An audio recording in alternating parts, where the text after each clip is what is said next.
آج انشاءاللہ تعالی ہم سورہ ہود کی آیت نمبر 87 اور 88 پڑھتے ہیں اور ان آیات کو سمجھنے کی کوشش کرتے ہیں۔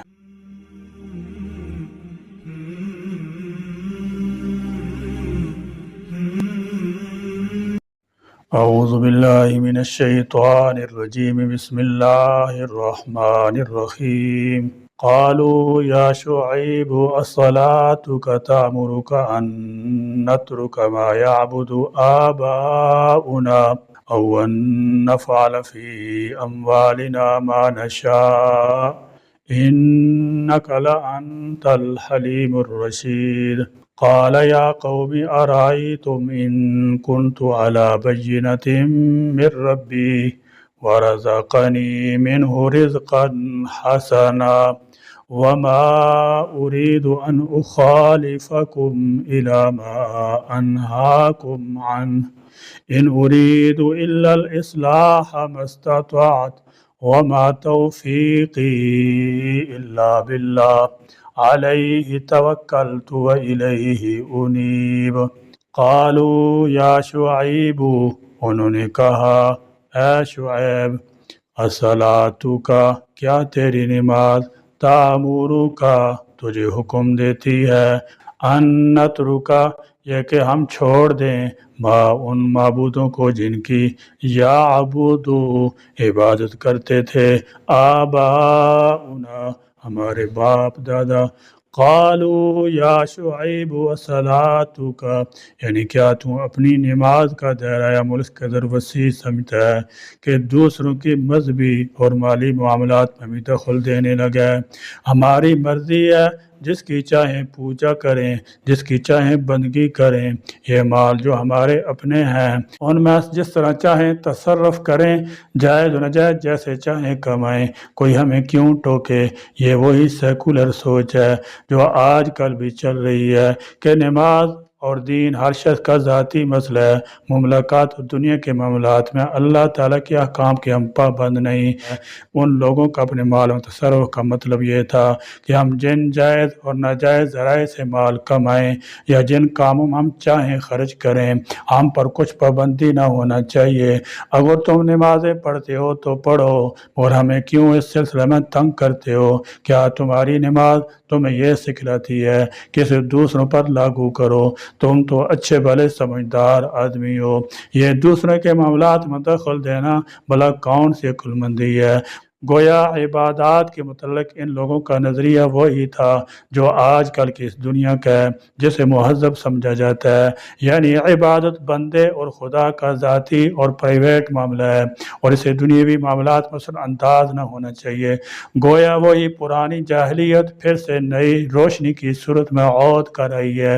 بے شک دین سود سے روکتا ہے، مگر ساری دنیا کی معیشت اسی پر چل رہی ہے۔ دین کے اس میں کیا دخل؟ پھر کوئی شرک کرے، کفر کرے یا معاہد ہو، اللہ تعالیٰ کو مانے یا نہ مانے، کسی کو اس سے کیا غرض؟ حقیقت یہ ہے کہ اللہ تعالیٰ کی اتنی بڑی بغاوت ہے کہ اگر رسول اللہ صلی اللہ تعالی علیہ وسلم کی دعا نہ ہوتی، یا اللہ میری امت کو عام عذاب سے ہلاک نہ کرنا ورنہ کب کا عذاب آ چکا ہوتا، او ان نفعل، یا ہم کرنا چھوڑ دیں، فی اموالنا اپنے مالوں میں، ما نشاء جو ہم چاہیں، انک لانت بلا شبہ تو البتہ، الحلیم بہت بردبار، الرشید بڑا سمجھدار ہے۔ فرمایا انک لانت الحلیم الرشید، اس کے کئی مطلب ہو سکتے ہیں۔ ایک یہ کہ تم خاندان میں بڑے بردبار، نہایت سمجھدار سمجھے جاتے ہو، تمہیں کیا ہو گیا ہے کہ ایسی اکھڑی اکھڑی باتیں کرنے لگے ہو۔ دوسرا یہ کہ دراصل وہ انہیں ٹھٹے اور مذاق سے یہ کہہ رہے تھے، مقصد ان کا انہیں نہایت بے حوصلہ اور نادان کہنا تھا۔ سابق کشاف نے اس کی مثال دی ہے کہ جیسے کوئی شخص کسی سخت بخیل آدمی کو کہے کہ تمہاری سخاوت کا کیا کہنا، اگر تمہیں حاتم تائی دیکھے تو وہ بھی تمہارے آگے سر جھکا دے۔ ایک معنی یہ ہے کہ بس تو ہی ایک عقل مند ہے اور نیک چلن رہ گیا ہے، باقی ہم اور ہمارے باپ دادا جاہل اور احمق ہی رہے۔ یہ بھی استہزاء تمسخر کی ایک صورت تھی۔ شاہ عبد القادر رحمۃ اللہ تعالی علیہ لکھتے ہیں، جاہلوں کا دستور ہے کہ نیکوں کے کام آپ نہ کر سکیں تو انہیں کو لگیں چڑھانے، یعنی خصلت ہے کفر کی۔ ٹھیک طرح سے نماز ادا کرنے کے اثرات، نماز اگر فی الواقع سوچ سمجھ کر اور خشوع خضوع سے ادا کی جائے تو نماز انسان میں تقوی پیدا کرنے کا بہت بڑا ذریعہ ہے، اور تقوی ہی وہ چیز ہے جو انسان کو ہر طرح کی اعتقادی، اخلاقی اور معاشرتی برائیوں سے بچاتا ہے۔ غور فرمائیے کہ جو انسان ایک دن میں 20 دفعہ سوچ سمجھ کر ایاک نعبد و ایاک نستعین پڑھے گا، وہ بھلا مشرک رہ سکتا ہے۔ جو انسان دن میں 20 دفعہ اللہ کے آگے سجدہ ریز ہو کر اپنے گناہوں کی معافی مانگتا ہے، تو وہ کیا اپنے کام کاج اور کاروبار کے وقت اللہ کو یاد نہ رکھے گا اور بددیانتیاں ترک نہ کر دے گا؟ حرام حلال کی تمیز اسے ملحوظ نہ رہے گی۔ اس مضمون کو اللہ تعالیٰ نے ایک دوسرے مقام پر یوں بیان فرمایا، ان الصلاۃ تنہی عن الفحشاء والمنکر، اور فحشاء اور منکر کے الفاظ کے مفہوم میں اتنی وسعت ہے کہ ہر طرح کی برائیاں ان میں آ جاتی ہیں۔ بالفاظ دیگر نماز کی صحت کا معیار ہی یہ ہے کہ انسان میں تقوی پیدا ہو، وہ ہر طرح کی برائیاں چھوڑ دے اور نیکی کی کاموں کی طرف راغب ہو۔ اور کسی شخص میں نماز ایسا اثر پیدا نہیں کرتی تو سمجھ لیجئے کہ وہ نماز ادا نہیں کرتا بلکہ بیگار کرتا ہے۔ قال یا قوم، شعیب نے کہا اے میری قوم، ارائیتم، بھلا بتلاؤ تو صحیح، ان کنت، اگر ہوں میں، علی بینۃ، واضح دلیل پر، من ربی، اپنے رب کی طرف سے، ورزقنی، اور اس نے دیا وہ مجھے، منہ رزقا، اپنی طرف سے رزق، حسنا، اچھا، تو کیسے اس کی نافرمانی کروں؟ فرمایا قال یا قوم ارائیتم ان کنت علی بینۃ من ربی ورزقنی منہ رزقا حسنا، وہ دلیل جس کے ساتھ حق اور باطل واضح اور الگ الگ ہو جائے۔ رزقا حسنا، یہ لفظ 3 چیزوں کے لیے ہے، یعنی اللہ تعالیٰ کی عطا کردہ نبوت، حلال روزی، صاف ستھری پاکیزہ زندگی۔ یہاں ارائیتم کا جواب محذوف ہے، یعنی اے میری قوم یہ بتاؤ، اگر میں اپنے رب کی طرف سے واضح دلیل پر قائم ہوں اور اس نے مجھے رزق حسن دیا، تو کیا میں اسے چھوڑ کر تمہاری طرح حرام کھانے لگوں اور تمہیں نیکی کا حکم دینا، برائی سے منع کرنا چھوڑ دوں؟ رزقا حسنا سے معلوم ہو رہا ہے کہ شعیب علیہ السلام عطائے نبوت کے ساتھ ساتھ حلال روزی کے ذریعے سے اچھے خاصے مالدار آدمی تھے۔ وما اريد، اور نہیں میں چاہتا، ان اخالفکم، یہ کہ تمہاری مخالفت کروں، الی ما، اور اختیار کروں ان کاموں کو کہ انہاکم، میں تمہیں روکتا ہوں، عنہ، ان سے۔ فرمایا وما اريد ان اخالفکم، یعنی میں جو تمہیں اللہ کے ساتھ شرک سے، ماب تول میں کمی سے منع کر رہا ہوں، اس کا مقصد ہرگز یہ نہیں کہ تمہیں تو اس سے باز رہنے کی تلقین کروں اور خود اس کا ارتکاب کرتا رہوں، بلکہ میں تم سے جو بات بھی کہتا ہوں پہلے خود اس پر عمل کرتا ہوں۔ تمام انبیاء علیہ السلام کا اور سلف صالحین کا بھی یہی شیوہ رہا ہے۔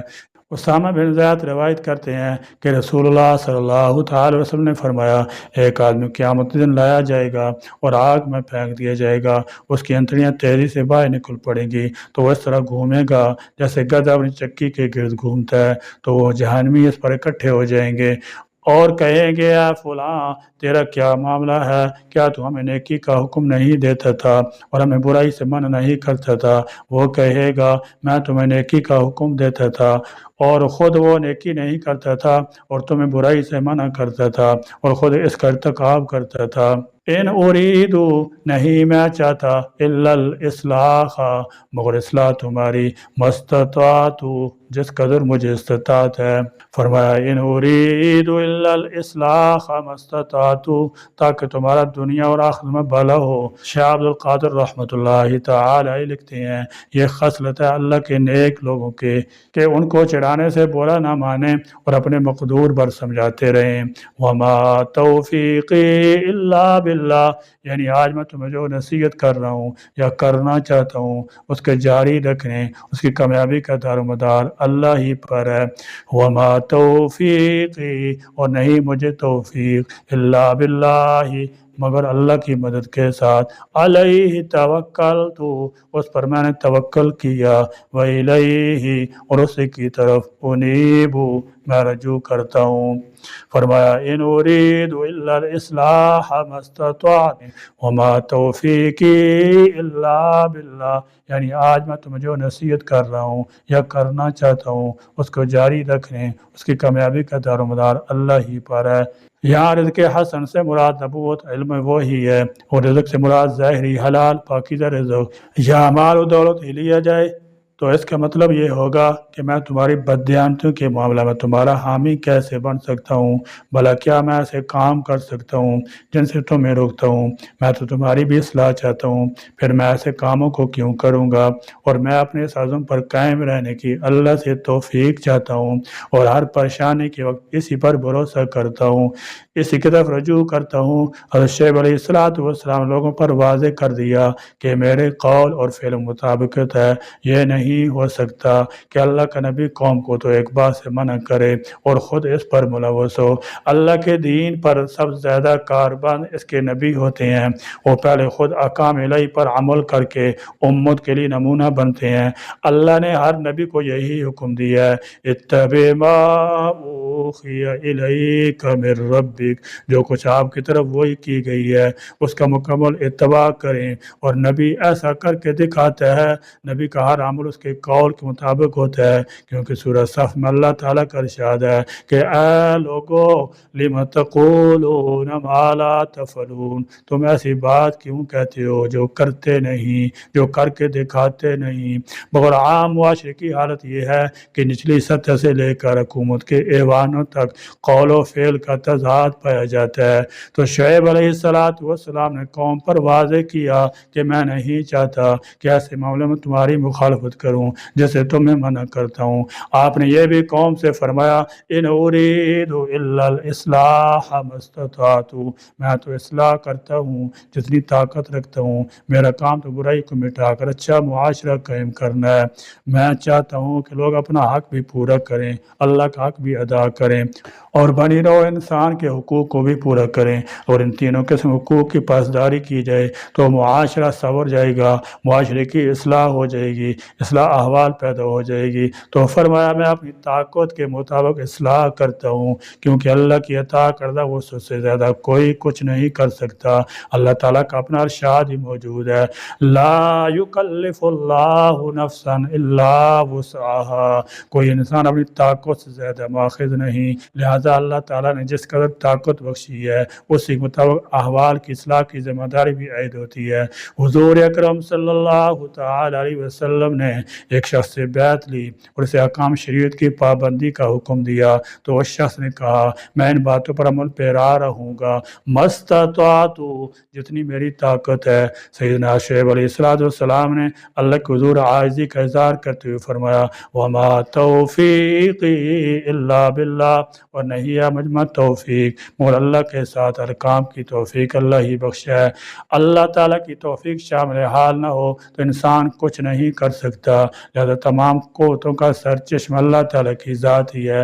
حضور اکرم صلی اللہ تعالی علیہ وسلم نے فرمایا کہ لا حول ولا قوت الا باللہ، عرش کے خزانوں میں سے ایک خزانہ ہے۔ اس کا مطلب بھی یہی ہے کہ نیکی کام انجام دینے، برائی سے بچنے کی طاقت بھی اللہ ہی کی توفیق سے حاصل ہوتی ہے۔ اس لیے سیدنا شعیب علیہ السلام نے یہ بھی کہا علیہ توکلت، میں تو خداوند تعالیٰ پر ہی بھروسہ کرتا ہوں، ہر ایماندار کا بھی فرض ہے کہ وہ صرف اللہ ہی پر بھروسہ کرے، اللہ ہی پر توکل کرے، اس کے بغیر کوئی ذات ایسی نہیں جس پر توکل کیا جا سکے۔ وَإِلَيْهِ أُنِيبُ، اے ایمان والو اپنے رب کی طرف ہی رجوع رکھو، وَأَسْلِمُوا، اور اس کی فرمانبرداری کرتے رہو، کفر شرک اور معاصی سے بچتے رہو۔ اللہ ہمیں قرآن کی روشنی میں اپنی زندگیوں کو سنوارنے، اس کی ہدایات پر عمل کرنے کی توفیق عطا فرمائے، آمین۔ آخر دعوانا الحمدللہ رب العالمین۔